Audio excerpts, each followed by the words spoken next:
Assalamu alaikum. Haji Khan is here. Welcome at the Progenitor School Tandwadam. My listeners and viewers, today we will explain the define in the chapter number 4 biology.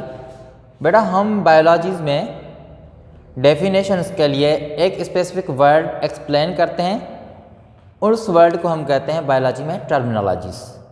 अच्छा, terminologies क्या होती हैं कि chapters में आपने तो पढ़ा होता है, उसमें कुछ टर्म्स दिए होते हैं। जब हम उन टर्म्स को मीनिंग समझ लेते हैं तो हमारे लिए डिफ़िकल्टी जितनी भी होती हैं वो इजी हो जाती हैं।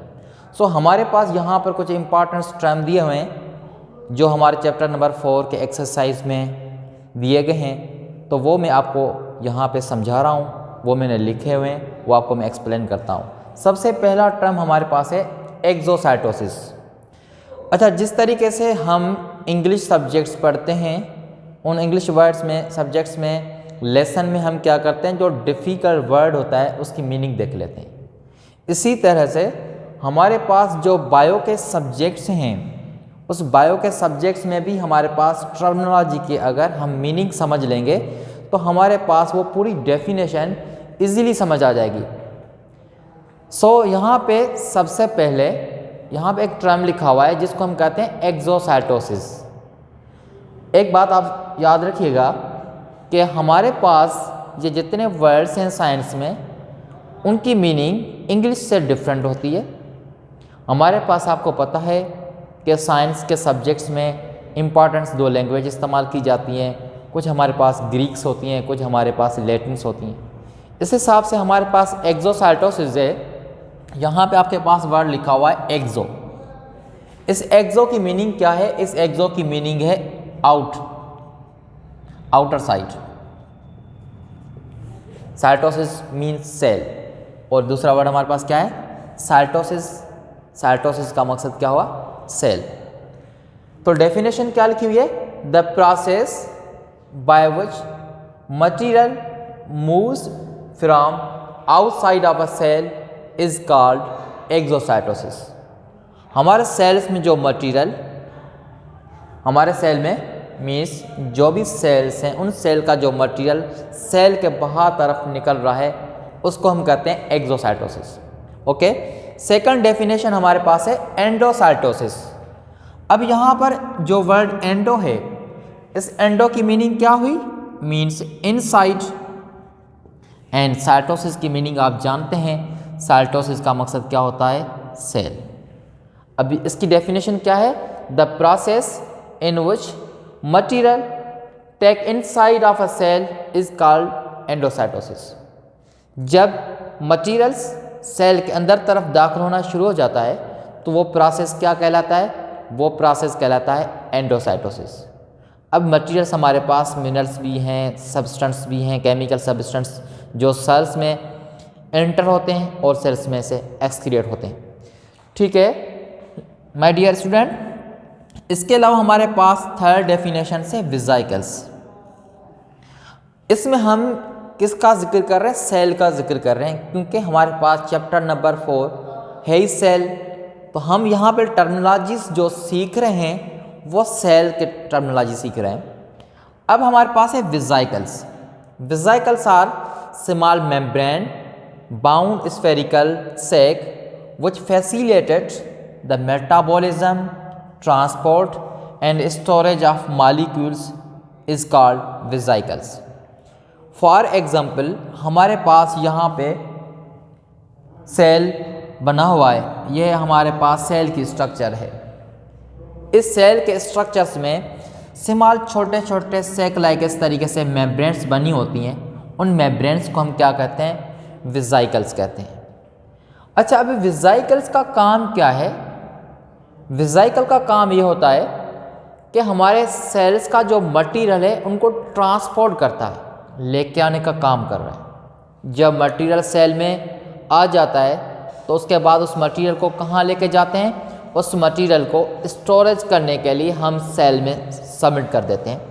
सेल में जमा हो जाता है तो वो कौन स्टोरेज करता है? स्टोरेज का काम भी वेसिकल्स करते हैं। जब वो मटेरियल सेल का जो स्टोर हुआ है उसी मटेरियल को क्या करेगा, डाइजेस्ट करेगा, मीन्स मेटाबॉलिज्म करेगा, इस्तेमाल करेगा, यूज़ करेगा। तो हमारे सेल्स का मटेरियल जो यूज़ हो रहा है किसके थ्रू हो रहा है, वेसिकल्स के थ्रू हो रहा है। अब हमारे पास इसमें एक और डेफिनेशन है कार्टिलेज। अब कार्टिलेज हमारे पास क्या है, हम एनिमल टिश्यू पढ़ चुके हैं। एनिमल टिश्यूज़ में हमने पढ़ा था कनेक्ट टिश्यू। कनेक्ट टिश्यूज़ में हमने कहा था कि कनेक्ट टिश्यू हमारे पास हार्ड टिश्यूज़ भी हैं, फ्लेक्सिबल टिश्यूज़ भी हैं, सॉफ्ट टिश्यूज़ भी है। सो हमारे पास यहाँ पे कार्टिलेज कौन सी बोन से, कौन से टिश्यू से मिलकर बनी है, कनेक्ट टिश्यू से बनी है। तो हमारे पास ये जो कार्टिलेज जो बोन है या कार्टिलेज जो वर्ल्ड है वो किससे रिलेटेड करता है, वो it is a flexible type of connect tissue that keeps joint in motion fluid by coating the surface of the bones. हमारे बोन्स हैं, उनके बोन्स में जो सरफेस है उनको आपस में कनेक्ट करता है।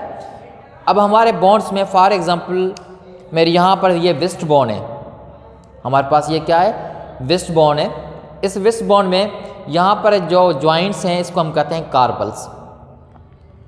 अब ये वेस्ट जो हैंड मेरा कनेक्टेड हो रहा है इस फोर आर्म के साथ, यहाँ पे जो फ्लेक्सिबल मूवमेंट हो रही है, यह फ्लेक्सिबल मूवमेंट किस जॉइंट्स के मदद से हो रही है, कौन से बोन्स के मदद से हो रही है, ये हो रही कार्टिलेज के थ्रू। इसमें हमारे पास फ्लूइड पाया जाता है, ठीक है, जो इसको क्या करता है, फ्लेक्सिबल करने में हेल्प कर देता है। इसके अलावा हमारे पास एक और डेफिनेशन है जिसको हम कहते हैं न्यूक्लियोप्लाज्म।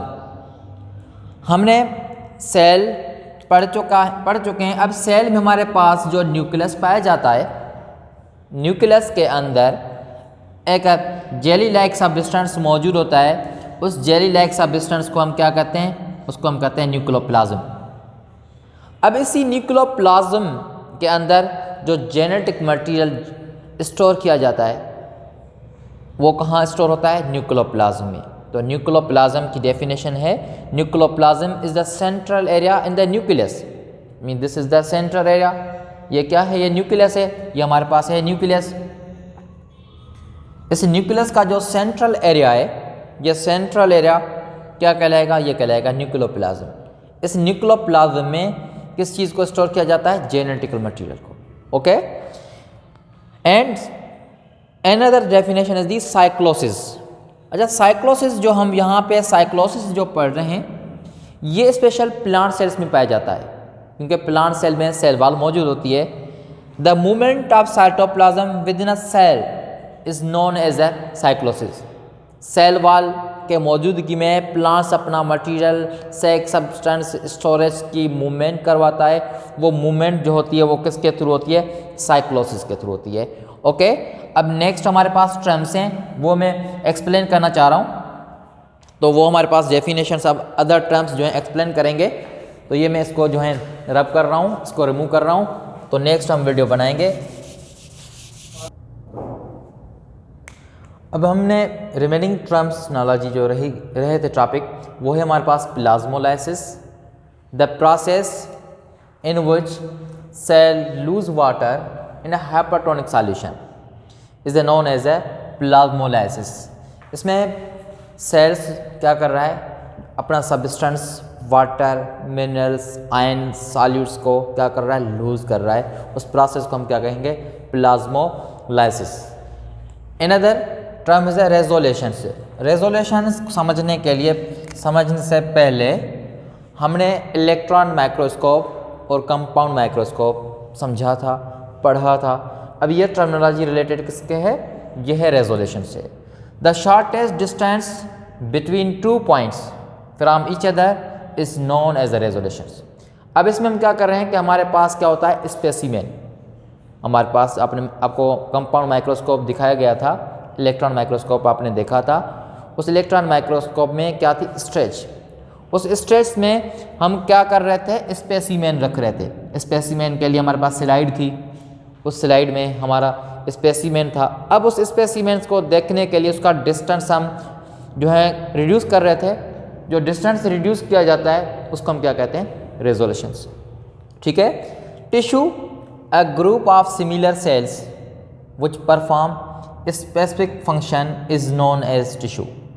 हम एनिमल टिश्यू पढ़ चुके हैं, हम प्लांट टिश्यू पढ़ चुके हैं, हम उनके टाइप पढ़ चुके हैं। तो इनकी ये डेफिनेशन है कि सेल्स का ऐसा ग्रुप जो सिमिलर सेल हों, क्योंकि हमारे बॉडीज़ में डिफरेंट ऑर्गन हैं, डिफरेंट टाइप्स के सेल्स हैं, डिफरेंट टाइप्स के टिश्यू हैं। जिस टाइम फॉर एग्जांपल हमारे पास है कनेक्ट टिश्यू, अब जो कनेक्ट टिश्यू हैं तो उसमें कनेक्ट टाइप के ही सेल्स मौजूद होंगे। जब वो जॉइंट्स होंगे, आपस में ग्रुप होंगे, तो वो क्या बन जाएंगे, वो बन जाएंगे कनेक्ट टिश्यू। जिस तरीके से हमारे पास मसल्स है, कार्डिक मसल्स है, तो ये कार्डिक मसल्स सिर्फ और सिर्फ हार्ट में पाई जाती है। इस तरीके से हमारे पास जो है स्मूथ मसल्स हैं जो हमारे इंटरनल कैविटीज़ में, जैसे रेस्पिरेटरी ट्रैक्ट है, डाइजेस्ट ट्रैक्ट है, उसमें मौजूद होती हैं, प्रेजेंट्स होती हैं। तो हमारे कहने का मकसद सिमिलर सेल्स का ग्रुप हो। इसका हो, मैंने यहाँ पे एक वर्ड लिखा हुआ है, group of similar cell which perform specific. Specific का मकसद क्या होता है, मखसूस, खास। इसके अलावा हमारे पास लास्ट है मैग्नीफिकेशन। अच्छा, मैग्नीफिकेशन ये भी रिलेटेड है किससे, ये रिलेटेड है माइक्रोस्कोप से। एक हम पढ़ कर आए थे रेजोल्यूशन। रेजोल्यूशंस में हम क्या कर रहे थे कि स्पेसिमेंस का डिस्टेंस कम कर रहे थे। अब उसी से रिलेटेड क्या है मैग्नीफिकेशन। जब हम मैग्नीफाइंग करते हैं, किसी स्पेसिमेन की साइज़ बड़ा करके देखना चाहते हैं, मैंने आपको लेंसेज दिखाए थे कि हमारे पास 10x लेंस है, 20x लेंस है, 15x लेंस है। अब इसमें हमारे पास क्या है कि हमारे पास for example smallest microorganism है जिसकी साइज़ है 0.01 फॉर एग्जांपल उसकी साइज़ है 0.01। तो अगर वो हम 10x लेंस पे देखेंगे तो वो स्पेसिमेन हमें बिल्कुल इतना नज़र आएगा। ठीक है, अगर वही सेम स्पेसिमेन जो हम 10x लेंस पे देख रहे हैं, अब इसको हम 20 पे देखना चाह रहे हैं, तो ये हमारे पास स्पेसिमेन इतना बड़ा आपको नज़र आएगा। ये जो इसकी पावर, इसकी साइज़ जो इनलार्ज हो रही है, वो किसके थ्रू करेंगे, वो हम करेंगे मैग्नीफिकेशन के थ्रू। ठीक है बेटा, तो ये हमारे पास जो मैग्नीफिकेशन है, रेजोल्यूशंस हैं, ये टर्मिनोलॉजी हम किस में इस्तेमाल करते हैं, ये टर्मिनोलॉजी हम जब इलेक्ट्रॉन माइक्रोस्कोप हो, कंपाउंड माइक्रोस्कोप हो, उनके लिए हम इस्तेमाल करते हैं। एंड लास्ट हमारे पास है सिस्ट्रानी। सिस्ट्रानी हमारे पास क्या है, it is the flattened membrane disc that make up the Golgi apparatus. आपने गोल्जी बॉडीज देखे होंगे, उसकी साइज इस तरीके से बने होते हैं, ट्यूब लाइक स्ट्रक्चर्स बने होते हैं। ये जो शेप्स होते हैं इनको हम कहते हैं फ्लॉन्टेड शेप।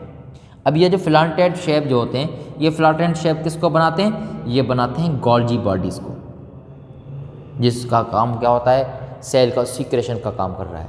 तो ये हमारे पास इम्पॉर्टेंट टर्मिनोलॉजी थी जो आज हमने इसको मैं एक्सप्लेन किए। अब इसमें चैप्टर्स में अगर कोई और डिफ़िकल्टी टर्मिनोलॉजी को हो तो आप हमें अपने एप्लीकेशंस दी हुई है सब्जेक्ट्स की, हमारे पास स्कूल का जो ऐप बना हुआ है उस पर आप हमसे रब्ता कर सकते हैं, फ्री आप उसमें मैसेज कर सकते हैं। आप किसी टाइम भी आप मैसेज करेंगे आपको रिप्लाई मिल जाएगा। इसके अलावा इस चैप्टर्स में मैंने आपको तकरीबन जितना स्मार्ट सिलेबस के हिसाब से जो टॉपिक थे वो कवर करवा दिए। अब आज आपको मैं एक असाइनमेंट दे रहा हूँ कि आप क्या करेंगे, इस चैप्टर को रीड करेंगे, टर्मिनोलॉजी के साथ आप इसको रीड करेंगे। टर्मिनोलॉजीज़ में आप देखेंगे कोई अगर आपको टर्म समझ नहीं आ रहा तो आप सेंड करेंगे, वो आपको रिस्पांस मिल जाएगा। इसके अलावा इसमें MCQs हैं, इस चैप्टर में MCQs दिए हुए हैं, जो एक्सरसाइज में MCQs हैं, फिल इन द ब्लैंक्स है। आपको आज की असाइनमेंट ये है कि आप इस चैप्टर को रीड करेंगे। रीड करने के बाद आप उसके MCQs सॉल्व करेंगे अपने कॉपीज़ में और फिल इन द ब्लैंक्स भी फिल करेंगे। ओके, कोई भी डिफ़िकल्टी हो तो आप बिला टेंशन रिलैक्स होकर आप कांटेक्ट कर सकते हैं। हमारी वेबसाइट जो मौजूद है www.progenitor.com। Okay, let's see in the next class. Thanks, अल्लाह हाफिज़।